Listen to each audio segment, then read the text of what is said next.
Hello everyone, I am नवीन कुमार। और यहाँ पर एक कंपनी है जो कि बेसिकली लैडर्स वगैरह बनाने का काम करती है, स्कैफोल्डिंग बनाने का काम करती है और साथ में स्कैफोल्डिंग की जो ज़रूरत पड़ती है जहाँ पर वहाँ पर सर्विस भी प्रोवाइड करती है। अब ये सब चीज़ें क्या होती हैं और इस चीज़ की कितनी डिमांड है, क्योंकि जैसा मैंने एनालाइज़ किया उसके हिसाब से डिमांड बहुत अच्छी नज़र आ रही है और फ्यूचर में भी इसकी डिमांड बने रहने की उम्मीदें हैं।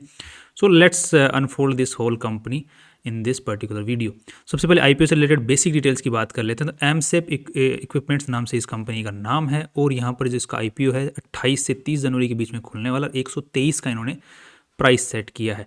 250 करोड़ रुपए की इन्होंने वैल्यू लगाई है और यहाँ पर जो टोटल मिला के 66 सीआर ये कंपनी उठाना चाह रही है, जिसमें से 50 सीआर तो कंपनी के पास में जा रहे हैं, बाकी 12 CR worth of shares company के प्रमोटर्स जो हैं वो यहाँ पर अपना स्टेक सेल कर रहे हैं। अब देख लेते हैं कि इस कंपनी का जो लीड मैनेजर कौन है, इसका आईपीओ लेके कौन आ रहा है, उससे ये पता चल जाएगा कि वो कितनी वैल्यू ज़्यादा कम ज़्यादा कितनी लगाता है। तो यहाँ पर देखने को मिल रहा है उसकी information, it is loading and 2025 को यहाँ पर ओपन कर लेते हैं और यहाँ पर इसके बारे में जो इन्फॉर्मेशन देखने को मिल रही है, जो लिस्टिंग प्राइसेस हैं वो काफ़ी अच्छी नज़र आ रही हैं। दैट मीन्स कि ये वैल्यू अच्छी लगाता है। उसके बाद में क्या प्राइस चल रही है, मतलब आज के दिन क्या प्राइसेस चल रहे हैं उनकी लिस्टिंग के बाद में, तो उसके बाद में भी पॉजिटिव ही देखने को मिल रहे हैं सारी कंपनियों का।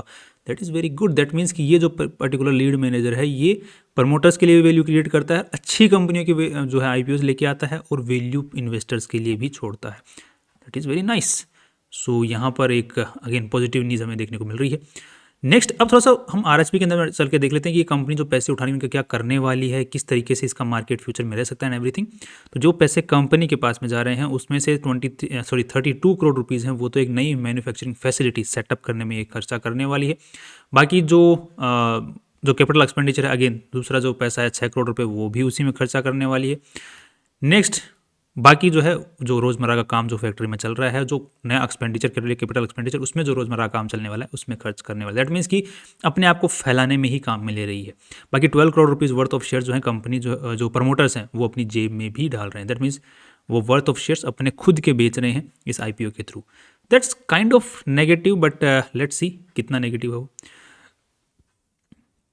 नेक्स्ट वट यहाँ पर क्या देखने को मिल रहा है कि जो कंपनी के जो प्रमोटर्स हैं उनके पास में बिफोर द आईपीओ कितना स्टेक था और आफ्टर द आईपीओ कितना रह जाने वाला है, तो 74% आफ्टर द आईपीओ रह जाने। That's very good. तो इसका मतलब कि जो प्रमोटर्स अपना स्टेक सेल कर रहे हैं, इसका मतलब ये हुआ कि उनको ज़्यादा पैसों की ज़रूरत इस कंपनी वालों को है नहीं, इसीलिए तो प्रमोटर्स भी अपना थोड़ा बहुत हाथ सेक रहे हैं।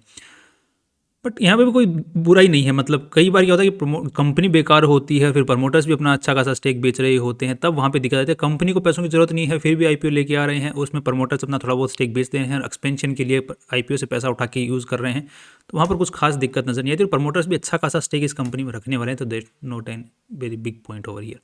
कोई नेगेटिव पॉइंट यहाँ पर नज़र नहीं आ रहा है। नेक्स्ट यहाँ पर जो कंपनी पे केसेस वगैरह बात करते हैं, तो कंपनी ने खुद ने ज़रूर अच्छे खासे केसेस फाइल कर रखे हैं वर्थ ऑफ 2 करोड़ रुपीज़। बाकी जो कंपनी के ऊपर में केसेस हैं वो कुछ भी नज़र नहीं आ रहे हैं। कंपनी पाक साफ है, अच्छी बात है। नेक्स्ट यहाँ पर 2019 में ही ये खुली है और उसके बाद में इन्होंने ये सारे माइलस्टोन्स अब तक अचीव किए हैं और काफ़ी फास्ट ग्रोथ के साथ में ये पर्टिकुलर कंपनी देखने को मिल रही है।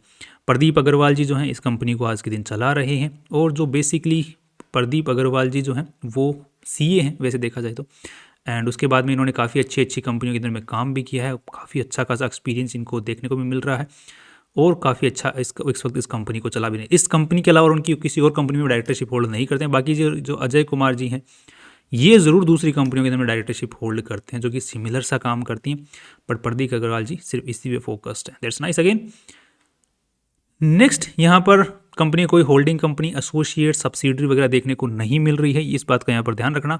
बट यहाँ पर एक चीज़ मैं आपको दिखा देता हूँ कि जो अजय कुमार जी हैं उनकी एक एमसेफ कंस्ट्रक्शन इक्विपमेंट ट्रेडिंग एलएलसी नाम से एक कंपनी है जो कि सिमिलर सा ही नाम है, बट ये बाहर खुली हुई है, फॉरेन कंपनी, मतलब बाहर के देश में खुली है, जो कि यहाँ से प्रोडक्ट वगैरह खरीदती है और बाहर बेचने का काम करती है। बट ध्यान रखना ये कंपनी इस कंपनी की सब्सिडरी नहीं है, होनी चाहिए थी लॉजिकली, राइट।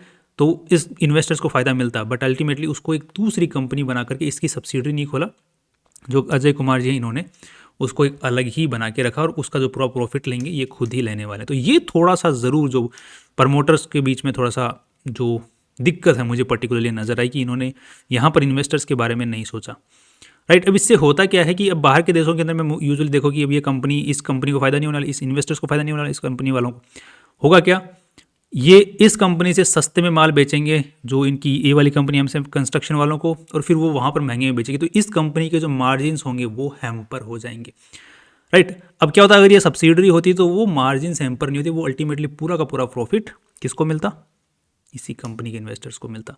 अब इस कंपनी का जो फ़ायदा है ये प्रमोटर्स खुद अकेले लेने वाले हैं, ये थोड़ा सा नेगेटिव है, right. But again Pradeep Kumar ji इस खेल में नहीं है, आई थिंक अजय कुमार जी ही इस खेल में मेनली पार्टिसिपेट कर रहे हैं। That's wrong by the way, I can not say कि लीगली रॉन्ग है, but ethically I think it's wrong with the investors. Next यहाँ पे देखने को मिल रहा है कि ये जो पर्टिकुलर लोगोज हैं, जो नाम है, ये कंपनी ने आज के दिन रजिस्टर करवा रखे हैं। एंड नेक्स्ट ये कंपनी मैंने आपको अभी बताया दुबई के अंदर रजिस्टर हुई है, फॉरेन कंपनी की आज के दिन एक मैन्युफैक्चरिंग 2-3 मैन्युफैक्चरिंग प्लांट्स आज के दिन चल रहे हैं और सारे के सारे लीज पर है। ध्यान रखना कुछ भी कंपनी फैक्ट्री वगैरह ऑन नहीं करती है, लॉन्ग टर्म लीज के ऊपर में यहाँ पर है, कुछ शॉर्ट टर्म लीज पे भी है। बाकी इन्होंने काफ़ी सारे वेयर हाउसेज भी खोले हुए हैं। वेयर हाउसेज क्यों खोले हैं उसकी भी आगे चर्चा करूँगा। लगभग 21 वेयर हाउसेज हैं अलग अलग देश के हिस्सों के अंदर में इनके, राइट। अब किस लिए वेयर हाउसेज की ज़रूरत है उसकी आगे बात करते हैं। 350 एम्प्लॉइज टोटल मिला के काम कर रहे हैं, मेनली प्रोडक्शन के अंदर में काम कर रहे हैं। अब ये होती है स्काफोल्डिंग, राइट। जैसे आप लोगों को ऊंचाई के ऊपर में काम करना है, बाहर की दीवारों पे काम करना, बड़े बड़े फ्लैट्स के अंदर में, तो वहाँ पर जो वर्कर्स काम करते हैं दीवारों के अंदर पुताई करने के लिए, रंगाई करने के लिए, फिर उसको दीवारों को बनाने के लिए, तो इस टाइप की स्काफोल्डिंग लगती है जो कि बड़े बड़े मॉल्स के अंदर में डेकोरेशन में काम आती है। बहुत सारी जगहों पर जहाँ भी ऊंचाई का काम है वहाँ पर ये चीज़ें काम आती हैं। इनको ये बनाती है, मैन्युफैक्चरिंग करती है, ध्यान रखना, मैन्युफैक्चरिंग भी करती है, साथ में ही रेंट पे भी देती है। अगर किसी को रेंट पे चाहिए तो यूजुअली छोटा मोटा काम होता है किसी घर में, उसको ये बाहर दीवारों पे काम करवाना है, तो ये रेंट पे दे देती है उनको कुछ किराए के ऊपर में, साथ में ही लगा के भी आती है, उतार के भी लेके आती है, तो ये सर्विस भी प्रोवाइड करती है। तो ये पूरा का पूरा जो काम है इस पर्टिकुलर सेगमेंट का, ये देख लेते हैं, बनाने का काम, सर्विस का काम और रेंट पे देने का काम भी। ये अल्टीमेटली किसी को खरीदना है, कोई बड़ी कंपनी है जिसको रोजाना जरूरत पड़ती है तो वो खरीद भी लेते हैं। I think that's a very good deal. ये किसी भी तरीके से कोई भी अपॉर्चुनिटी छोड़ना नहीं चाह रही है कंपनी वाले। अब यहाँ पर आपको एक नंबर काफ़ी इंटरेस्टिंग लगेगा, दैट इज़ दिस वन, कि कंपनी की प्रोडक्शन कैपेसिटी है वो बढ़ती ही जा रही है। यूनिट 2 है 2 लाख केजी से 2.5 लाख केजी से शुरू किया था, फिर आज के दिन लगभग 8 लाख केजी के ऊपर में इनकी प्रोडक्शन कैपेसिटी बनी हुई है। यूनिट 2 की बात करूँ, ये यूनिट 3 है जिसकी अभी शुरुआत हो जाए, जिसमें 13 लाख केजी प्रोडक्शन कैपेसिटी, और यूनिट 1 है उसकी तो प्रोडक्शन कैपेसिटी फुल पे चल रही है, अभी यूनिट 4 खोलने वाले हैं। दैट मीन्स कि डिमांड देख लो कितनी भयंकर है इस पर्टिकुलर प्रोडक्ट की, right. That is very nice. ये इनका रेंटल प्रोसेस है, जिस तरीके से रेंटल का कैसे प्रोसेस चलता है, ये इनकी फैक्ट्रियों की आप लोग फोटोज़ वगैरह देख सकते हैं। That is very nice. And ये इनके जो स्ट्रक्चर हैं, मैंने आपको बताया स्काफोल्डिंग इसी को बोलते हैं, राइट। माइल्ड MS का मतलब होता है माइल्ड स्टील, ये स्टील होता है मतलब लोहा ही होता है बेसिकली। स्टील की ये जो खंभे वगैरह ये स्टील के बने हुए, लोहे के बने हुए, और इस तरीके से जॉइंट करते हुए ऊपर तक चलता जाता है, जो कि आपने बिल्डिंग्स के साइड में देखा भी होगा। ये जो सीढ़ियाँ हैं ये भी ये कंपनी बनाती है और रेंट पे वगैरह प्रोवाइड करती है। ये भी सर्विसेज, ये सारे प्रोडक्ट्स ये कंपनी बनाती है और सर्विस भी प्रोवाइड करती है। नैव कंपनी का जो ऑपरेशन से जो रेवेन्यू आ रहा है वो इतना आ रहा है, और रिपीटेड कस्टमर से भी काफ़ी अच्छा खासा रेवेन्यू देखने को मिल रहा है। That is nice again.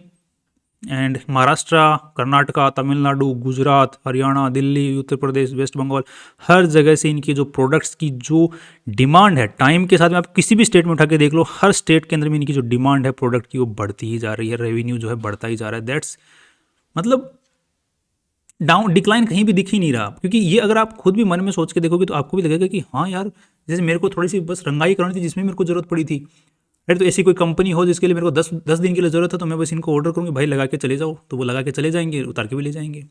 हर किसी को ज़रूरत है इसकी, तो इसकी जो डिमांड है फ्यूचर में भी बने रहने की ही नज़र आती है।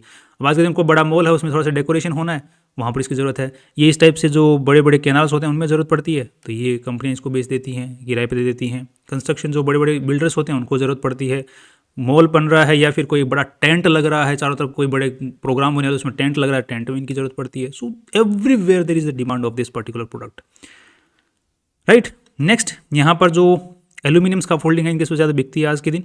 उसके अलावा लेडर भी बिकती है, बाकी इसके अलावा जो MS स्टील है वो भी बिकता है। तो 40% रेवेन्यू, 50% रेवेन्यू है वो तो इनके प्रोडक्ट को बेचने से आता है, और रेंटल सर्विसेज से बाकी का 50% के आसपास में देखने को मिलता है, रेंटल और सर्विस से। सो बेसिकली हाफ बिकना और सर्विस का हाफ इनका चल रहा है। That is very nice again.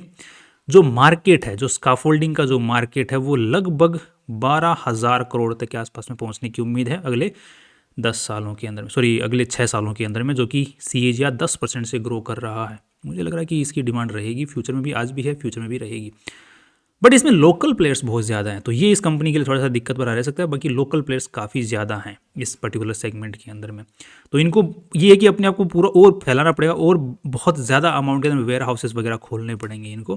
बाकी जहाँ भी ये वेयर हाउसेस खोलेंगे वहाँ से डिमांड तो बन ही जाएगी। ये इस टाइप का प्रोडक्ट है कि कहीं भी खुलो, लोगों को पता चल गया, ज़रूरत पड़ी, जाके पहुँच गए। नाइस, ये स्पीकर जैसा काम है कि किसी को स्पीकर की ज़रूरत है, भारी स्पीकर्स की, जहाँ भी पता चल गया हाँ वो स्पीकर देता है। प्रोग्राम होते ही रहते हैं कुछ ना कुछ घरों के अंदर में, उठा के लाए स्पीकर लेके वापस दे दिए। It's kind of thing, right, that's nice. Next आप थोड़ा सा कंपनी को कंपेयर करके देख लेते हैं एक दूसरी कंपनी जो लिस्टेड कंपनी है उसके साथ में। उससे पहले देख लेते हैं इस कंपनी की बैलेंस शीट पर नजर डाल लेते हैं, right, so that we can have a clear understanding कि how the revenues are working, कितना पैसा इसमें वगैरह लगा हुआ है। तो लगभग इस पूरी कंपनी में 87 करोड़ रुपीज़ लगे हुए हैं, 88 करोड़ रुपीज़ लगे हुए हैं, जिसमें से अगर इन्वेस्टर्स का पैसा देखा जाए तो वो लगभग 36 करोड़ रुपीज़ लगे हुए हैं। इन्वेस्टर्स का पैसा 36 है, तो that means debt to equity ratio before the IPO is very bad. सीधा साफ साफ दिख रहा है, बहुत ही गंदा है before the IPO। After the IPO लगभग यहाँ पर कितना 50 करोड़ जा रहा है, कितना जा रहा है कंपनी के पास में,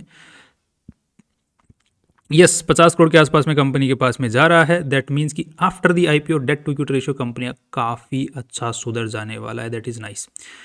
नेक्स्ट अब यहाँ पर देखने को मिल रहा है कि कंपनी ने पैसा कहाँ लगा रखा है, तो अपनी फैक्ट्रियों के अंदर में लगा रखा है। That is nice. कंपनी के पास में इन्वेंट्री अच्छी खासी पड़ी हुई है, बिकॉज इन्वेंट्री कंपनी खुद ही काम में लेती है, तो इन्वेंट्री रखनी भी पड़ती है। That is again nice. Trade receivables company के, तो trade receivables yes they are increasing with the time. That is a very bad thing. अब ये मतलब किस स्पीड से इंक्रीज हो रहा है, यूजुअली क्या होता है कि रेवेन्यू ज़्यादा स्पीड से इंक्रीज हो रहा है कि ट्रेड रिसीवेबल्स इंक्रीज हो रहा है। अगर ट्रेड रिसीवेबल्स रेवेन्यू के इंक्रीज के साथ में मैचिंग खा रहा है तब कोई दिक्कत नहीं है, बट अगर ट्रेड रिसीवेबल्स रेवेन्यू के साथ में मैच ही नहीं खा रहा तब दिक्कत है। तो यहाँ पर अगर हम इसके रेवेन्यूज़ को अगर चेक करते हैं, P&L स्टेटमेंट को चेक करते हैं, तो यहाँ पे 29 करोड़ का माल मतलब रेवेन्यू आया, फिर 50 करोड़ का, फिर 71 करोड़ का, फिर अगेन 50 करोड़ का 6 महीने में, तो इस साल 100 करोड़ का रेवेन्यू ये कर लेंगे। नेट प्रॉफिट कितना कमा रहे हैं, तो ये रहा net profit after tax, right. तो दिस इज 3.5 करोड़, 7 करोड़, 13 करोड़ और इस बार 20 करोड़ के आसपास का रेवेन्यू नेट प्रॉफिट ये जनरेट कर लेंगे। तो यहाँ पे देख रहे हो 3, 6, 13। अब यहाँ पे अगर हम लोग ट्रेड रिसीवेबल्स को चेक करते हैं तो ये देखने को मिल रहा है 7 से ये यहाँ पर 6 करोड़ यहाँ पर इन्होंने कमाए। तो यहाँ पे 7 में 6 जोड़ेंगे तो होते हैं 13। तो यहाँ पर इन्होंने नेट प्रॉफिट, दैट मीन्स कि कैश फ्लो घर में कंपनी में आया है। That is very very nice. यहाँ पे 12 करोड़ से 16 करोड़, दैट मीन्स कि 4 करोड़ का यहाँ पर ट्रेड रिसीवेबल्स इंक्रीज हुआ, बट 13 करोड़ रुपए नेट प्रॉफिट कमाया है। कोई दिक्कत नहीं है, घर में पैसा आया है, पैसा अटक गया कोई बात नहीं, बट नेट प्रॉफिट अल्टीमेटली घर में आया। That is very nice. Again यहाँ पर 4 करोड़ से इंक्रीज हुआ, बट यहाँ पर नेट प्रॉफिट 10 करोड़ रुपए इन्होंने कमाया। 4 करोड़ से ही ट्रेड रिसीवेबल्स इंक्रीज हुआ है। ट्रेड रिसीवेबल्स ये होता है कि बाद में पैसा आ जाएगा, बट अल्टीमेटली आपको बिजनेस को फैलाने के लिए लोन लेने की ज़रूरत नहीं है। आप स्टिल स्टेबली ग्रो कर सकते हो अगर नेट प्रॉफिट ट्रेड रिसीवेबल से ज़्यादा है तो। Nice, that is very okay. Now next अब देख लेते हैं मेरा कंपनी के कैश फ्लो। तो कैश फ्लो में मुझे कोई पर्टिकुलरली यहाँ पर दिक्कत नज़र आई नहीं। यूजुअली कैश फ्लो में दिक्कत होती है ट्रेड रिसीवेबल्स की वजह से, वो मुझे ज़्यादा दिक्कत वहाँ पर नज़र दिखी नहीं, इसलिए ट्रेड रिसीवेबल्स, इसका जो कैश फ्लो है ऑपरेटिंग से वो काफ़ी अच्छा नज़र आ रहा है। तो मैंने आपको शुरू में कहा था कि कंपनी को पैसों की ज़रूरत दिखती नहीं है, बस वो लेके आ रहे हैं। बिकॉज उनको और फैक्ट्री खोलें तो वो लोन से पैसा उठा के फैक्ट्री खोलें कि IPO से पैसे उठाए, तो उनको बेटर लगा कि IPO से खोल लेते हैं। और हमारा इसी चीज़ से रिलेटेड एक कोर्स भी चल रहा है जिसमें ये पूरी चीज़ें मैं एक्सप्लेन करते हुए चल रहा हूँ। उस कोर्स को आप लोग देख सकते हैं, इट्स फ्री ऑफ कॉस्ट। आप हमारे चैनल पर जाएँ, वहाँ पर एक प्ले लिस्ट है स्टॉक मार्केट सीरीज़, उसको आप लोग जो नए वीडियोज़ अपलोड होते रहते हैं वहाँ पर उनको आप लोग चेकआउट कर सकते हैं। और जो भी आपके सवाल रहते हैं उनको भी आप लोग पूछ सकते हैं कमेंट्स के अंदर में, एंड आप सपोर्ट भी कर सकते हैं उस हमारे जो इनिशिएटिव है इस चीज़ को by joining the YouTube channel.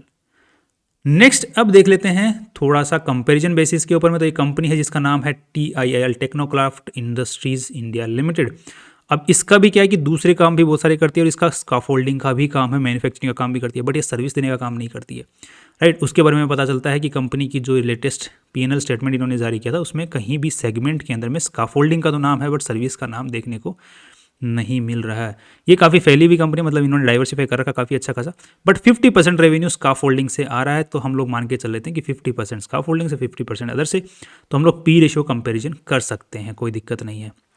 अगर कम ज़्यादा आ रहा होता तो हम उसी हिसाब से पी रेशियो को एडजस्ट कर लेते कंपैरिजन के लिए। तो यहाँ पे 17 का पी रेशियो है और हमारी जो आईपीओ लेके आ रही है कंपनी, उसका पिछले साल 13 करोड़ का नेट प्रॉफिट था। इस साल हम लोग मान के चलते हैं 15 करोड़ का भी अगर नेट प्रॉफिट रहेगा, हम लोग अगर मार्जिन ऑफ सेफ्टी को भी यूज़ करते हैं, तो हमारा 17-18 का पी रेशियो बनता है। बट इस बार उम्मीद है कि 20 का रह सकता है नेट प्रॉफिट, जिसके हिसाब से कंपनी ने अपना पी रेशियो ठीक लगाया, जिसके हिसाब से 12 से 13 का पी रेशियो निकल के आता है, जिसको कंपेरेटिवली सस्ती लग रही है। अगर हम फॉरवर्ड पी देखते हैं तो आज के हिसाब से देखते हैं तो हमें उसी के मतलब बराबर सा ही वैल्यू इन्होंने लगाया जो लिस्टेड कंपनी उसके साथ में। पीबी रेशियो की अगर हम लोग बात करते हैं तो 50 करोड़ कंपनी के पास में जा रहे हैं, और यहाँ पर जो ऑलरेडी नेटवर्थ है कंपनी की 36 करोड़ की, अगर हम लोग खर्चा वर्चा निकाल के देखें तो 80 करोड़, 80 के हिसाब से 3 का पीबी रेशियो, जिसको कंपेरिजन करते हैं तो यहाँ पे 2.5 के आसपास का नज़र आता है। आंसर आती 24 तो लगभग 3 का, इसका 2.5 का है, तो यहाँ पर उन्होंने थोड़ी सी वैल्यू ज़्यादा लगा ली है।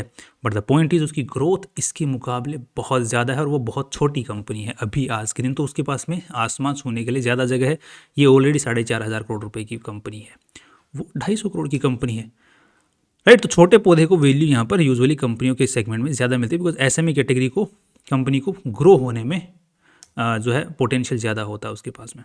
दैट मीन्स कि छोटा पौधा है तो उसके पास बड़े होने के लिए मल्टीपल टाइम्स जगह है। अब बड़ा पेड़ है ऑलरेडी, उसको वो कितना बड़ा होगा, अपने में डबल हो जाएगा तो भी 100% ही हुआ, और ये उतना बड़ा होगा उतने में ये 1000% हो जाएगा। That's what I am talking about.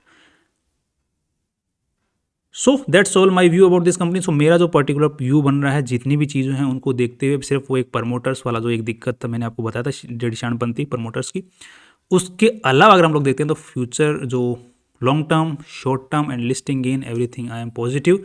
और अभी जो हवा बन रही है इस पर्टिकुलर कंपनी की, वो 11-12% पॉजिटिव में ही लिस्टिंग गेन की बन रही है। That's nice again. So that's all my view about this company. Finally see you tomorrow.